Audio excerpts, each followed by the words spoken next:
On 7 अप्रैल 2017 केरला की नंतनकोड में सुबह 10 बजे केरला के सीएम के घर से 300 मीटर दूर में एक ऐसा घर में इतनी ज्यादा धुआं निकल रहा होती है घर के अंदर से, उसको देखकर आजू बाजू के लोग है ना, फायर सर्विस को इतनी जल्दी बुलावट कर लेते हैं। और फायर सर्विस के लोग इतनी जल्दी आते हैं क्योंकि ये हादसा केरला के सीएम के काफी ज्यादा करीब यानी कि उसकी एरिया पे ही ये हादसा हुआ था, इसलिए जल्दी आकर आग को जितना हो सके उतनी बुझाने की कोशिश करते हैं और बुझा भी लेते हैं। थोड़ी देर के बाद उस घर में पुलिस लोग आते हैं क्योंकि कोई तो फंसा नहीं है ना अंदर उसको देखने के लिए, क्योंकि फंसा हुआ तो उसको रेस्क्यू कर सके। और एक अजीब चीज ये है कि पुलिस लोग जब हॉल पे जाते हैं उधर एक ऐसा आधा आधा बर्न हुआ एक ग्रैंड मदर की डेड बॉडी मिलती है, वो भी काट काट के बरा होती है जेल के अंदर। उसी वक्त पुलिस लोगों को एक ऐसा बदबू आने लगता है बगल वाली रूम से, और उधर जाके देखते हैं तो 3 डेड बॉडीज उधर पीस पीस के रूप से भरी होती है। उसमें एक मेल बॉडी और 2 फीमेल बॉडी थी। इसके बाद पुलिस लोग पूरे घर को इन्वेस्टिगेट करते हैं कि उस पर एक ऐसा ट्विस्ट बाहर आता है। वो ट्विस्ट ये था कि एक बॉडी बाहर आता है, यानी कि देखते वक्त बॉडी की जैसा दिखता है लेकिन वो डमी बॉडी था। पेपर और कपड़े भर के उसको बॉडी के रूप दिया गया था। उस क्राइम सीन पे पेट्रोल कैन भी मिलती है और एक्सपर्ट्स को तो ये तो कंफर्म हो जाता है कि ये एक्सीडेंटली आग तो नहीं लगी है। डेड बॉडीज मिले है ना, वो पहले ही मारा जा चुकी और किसी ने क्राइम स्टोरी को डिस्ट्रॉय करने के लिए इस सीन को क्रिएट करके भाग चुका है। द क्वेश्चन इज, वो मरा हुआ लोग कौन? उस लोगों को किसने मारा? उस लोगों को क्यों मारा? तब पता चलता है कि मरने वाले सब लोग एक ही फैमिली के लोग थे। इस सीन की ट्विस्ट ये है कि इसकी फैमिली पर 5 लोग थे लेकिन डेड बॉडीज 4 मिले। लेकिन घर के बड़े बेटे कैडल जॉनसन राज मिसिंग होते हैं और सब अथॉरिटीज को इसके ऊपर ही शक होता है ये कुछ गड़बड़ किया है और घर को आग लगाकर इसके बॉडी के बदले में वो डेड बॉडी मतलब डमी डेड बॉडी को रखा है और रख के एस्केप हुआ है। पहले इसको पकड़ना होगा, उसके बाद सबका सच पता चल जाएगा। इसके ऊपर केरला पुलिस ने अरेस्ट वारंट भी तैयार करता है। सभी न्यूज चैनल पर इसका ही न्यूज छप रहा है क्योंकि ये सीएम की बाजू का एरिया पे हुआ एक इंसिडेंट था। और फाइनली कैडल को अरेस्ट किया जाता है, पुलिस कस्टडी में लिया भी जाता है। ऑन 9 अप्रैल 2017 तिरुवनंतपुरम की रेलवे स्टेशन पे करीब 10 बजे, रात के 10 बजे अकेले एक बंदा बैठकर रेल की इंतजार कर रहा होता है। उसकी बिहेवियर कुछ अलग था, वो दिखने के लिए जॉनसन के रूप से ही मैच कर रहा था। उसी वक्त रेलवे स्टेशन पर एक पुलिस कांस्टेबल राउंड पर निकला था, रात के 10 बजे के करीब राउंड पर निकला था। लेकिन उसी वक्त में एक अकेला एक लड़का स्टेशन पर बैठा होता है, अकेला। पुलिस कांस्टेबल दूर से आइडेंटिफाई कर लेता है कि ये जॉनसन है। कांस्टेबल जॉनसन के पास जाता है लेकिन जॉनसन एक भी मूवमेंट ना करते हुए चुपचाप उधर ही बैठ जाता है और इसको आसान रीति से गिरफ्तार किया जाता है। आप जानते हैं कि इस बंदे का मोटिव क्या था? इस लोगों को मारना।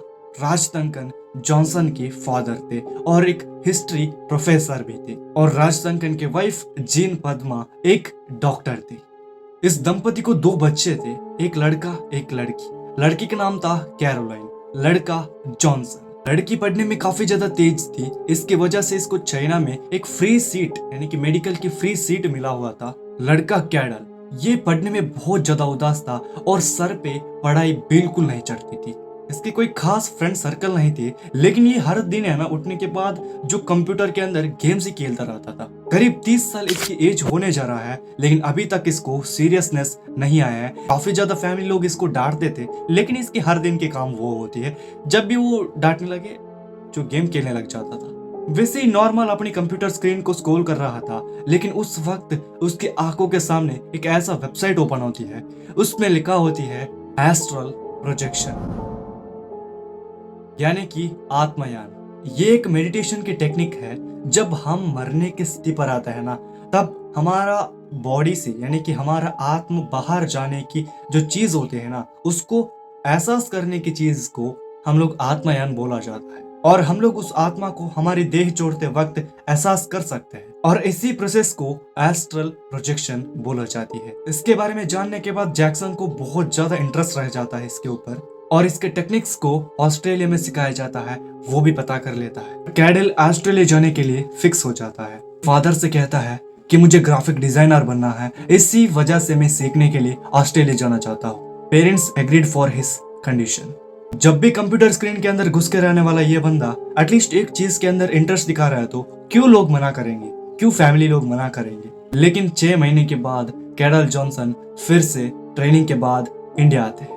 उसकी बहन कैरोलाइन भी उसकी एजुकेशन कंप्लीट करने के बाद फिर अपनी केरला लौटती है। जॉनसन एस्ट्रो प्रोजेक्शन के ऊपर इतनी ज्यादा मतलब सीखा होती है उसके बारे में, लेकिन सडन उसकी इंटरेस्ट ही हट जाते है उसके ऊपर से और इसका माइंड में कुछ ऐसा चीज चलने लगता है कि एक व्यक्ति मरने के बाद उसकी आत्मा उस बॉडी से कैसे डिवाइड हो जाती है, यानी कि कैसे बाहर आती है, उसको देखना चाहता है वो। इस वजह से इसकी इजी टारगेट अपनी फैमिली को ही बना लेता है, फैमिली मेंबर्स को ही मारने की पूरी तैयारी कर लेता है।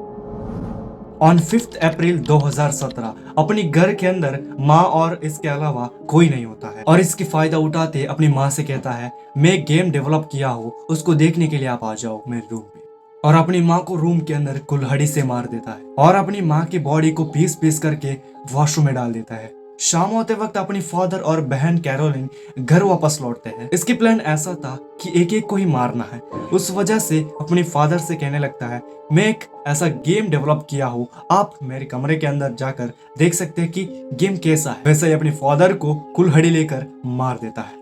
सेम अपनी बहन से झूठ बहाने देकर ऐसा ही कुल्हाड़ी से मारकर पीस पीस बना के वॉशरूम में लगा देता है।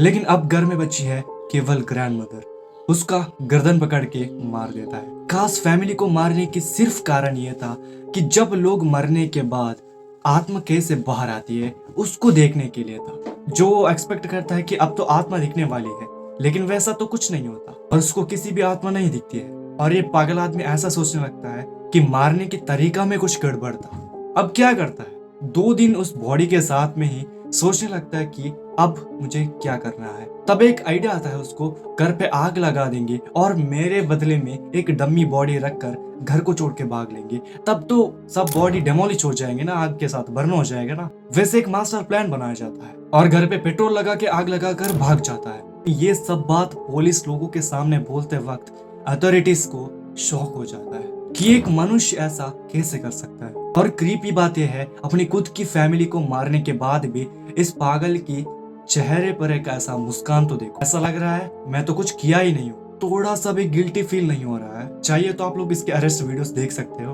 और कंफर्म हो जाता है कि एक नॉर्मल सा बंदा तो नहीं है, एक साइको है। इसलिए इस बंदे को अरेस्ट करने के बाद अलग शेल पर इसको बंदित किया गया है। तो वीडियो पसंद आया तो लाइक करें और भी ऐसा थ्रिलिंग वीडियोस चाहिए तो सब्सक्राइब करके बेल आइकन को ऑल पर सेलेक्ट करें।